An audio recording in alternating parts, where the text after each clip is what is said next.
Nothing changes until your mind changes. You can change your clothes and still have the whole mind. You can change your location and still have the old mind. You can change your house and still have the old mind. Nothing changes until your mind changes. And during that journey as a young man, I began to read the Bible at age 14. Ladies and gentlemen, I'm serious about this. I read this book at age 14. I read through the entire book, and I didn't understand nothing. Because the Bible is a very complicated book. And also I read it in the King James Version, which is even worse. But I read it because I wanted to know what God said to man. When I was 15 years old, I read the Bible again, completely through. And I began to understand it. By age 16, I began to memorize big chunks of this book. And my school lessons went from F to A. I became an A student because of this book. It taught me that nothing was impossible. So my whole life was changed because I fed myself new information from that book, which changed my concept of me. And I discovered things like this. The greatest tragedy in life is not death. Some people think that when someone dies, that's the worst thing that can happen to you. That's not true. I discovered that the greatest tragedy in life is not death, but it's life without a purpose. Who am I? It's a tough question. And some of you think you've answered it, but it's not an easy question to answer. Normally when I ask people who you are, they tell me what they do. I didn't ask you what you did. I asked people, who are you? They say, I'm a nurse. I didn't ask you what you did. I want to know, who are you? How do you identify yourself? You shouldn't confuse yourself with your career. Your career is temporary. That means when you lose your job, then you lose your life. Who are you? Second question you must answer is, where am I from? Very important question. It's a tough question. As a matter of fact, humans have been trying to answer these questions for over 2,000-3,000 years. Today, they have been even attempting to say that you are from monkeys. They talk about evolution. They talk about man starting as a slime that became a salamander, that became a tadpole, that developed into a frog, which became eventually an ape man, that became a human. Well, I don't know about you, but I ain't no ape, and I ain't no tadpole. But they try to explain that you came from some big bang that caused some genetic coding in the slime, in the abyss of 6 billion years ago, all this stuff they talk about. They're trying to explain where you're from. You see, until you know where you're from, you don't know who you are. What is your source? Where did you come from? It's a very important question. And the third question I had to answer and grapple with is, why am I here?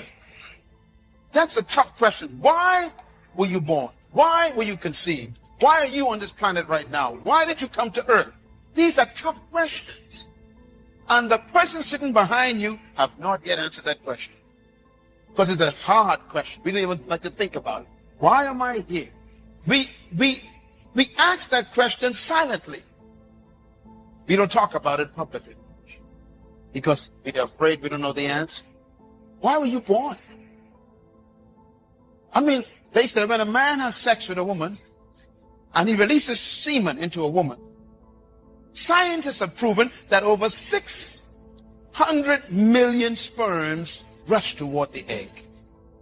And only one makes it. And guess who that was? And my question is, why did 599 million sperms die so that you could live to come to this planet? Was there a reason why the divine creator chose that specific sperm for you to come at this time? Why did you come here? It's a tough question. You didn't come here just to make a living and pay bills and then die. You didn't come just to make a living. You came here to make a difference. You came to deliver something that we're supposed to have. We got to find out what that is. You're not a mistake. You are not a biological accident. So why did you come here? It's a tough question. The fourth question everybody must answer is, what can I do? What is my true ability? And this is a tough question because most of the people in this church sitting here today are living below their true potential.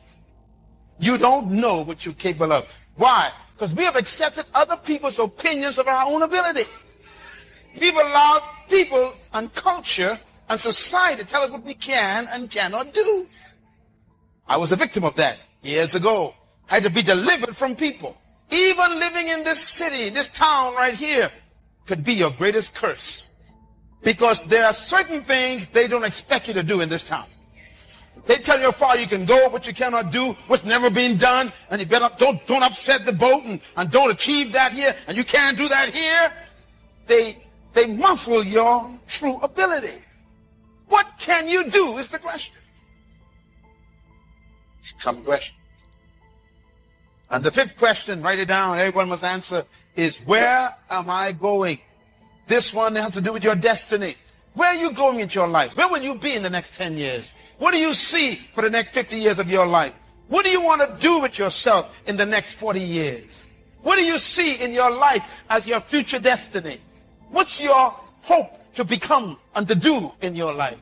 Or are you simply waiting for the next paycheck? Is your life as short as the next bill you pay? Is there a sense of destiny in your life? God sent me here to talk to you, to let you know that you are not just here as a passing fantasy. You came to this planet because something that you need to do is still undone. You were created to live life with meaning and purpose. You are not a mistake. As a matter of fact, until you discover your personal reason for living, you will never be fulfilled.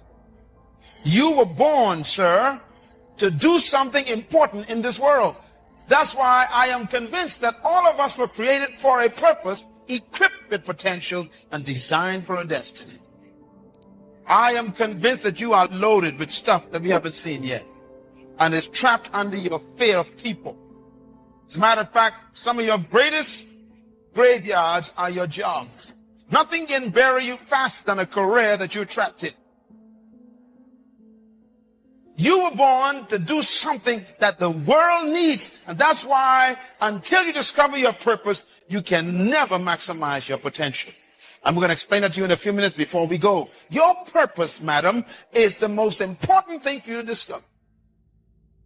Because when you find your purpose, you automatically find your potential. And when you find your purpose and potential, you become unstoppable.